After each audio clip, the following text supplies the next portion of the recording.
નમસ્કાર, મનોમંથન ન્યૂઝમાં આપનું સ્વાગત છે। એસટી ડેપો ખાતે આજરોજ ચલામલી હાઈસ્કૂલમાં અપડાઉન કરતા વિદ્યાર્થીઓને પડતી હાલાકીને લઈ જીતનગર બગલિયાના આગેવાનો દ્વારા બોડેલી એસટી ડેપોમાં આવેદનપત્ર આપ્યું।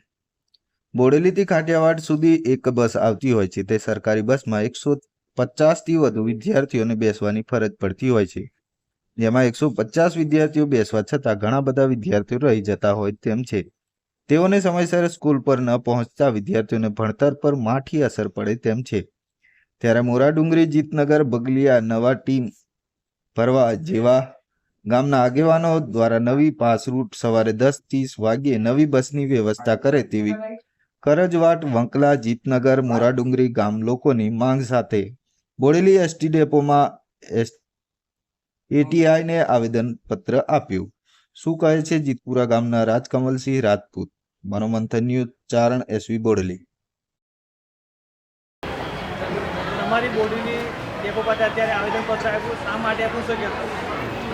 આજે અમે કરજવાટ, વંકલા, જીતનગર ને મોરાડુંગરી ગામના ગ્રામજનો દ્વારા જે ચલામલી હાઈસ્કૂલની અંદર અપડાઉન કરતા વિદ્યાર્થીઓને પડતી મુશ્કેલી અંગે અમે આજે બોડેલી ડેપો મેનેજરને આવેદનપત્ર આપવા આવ્યા હતા।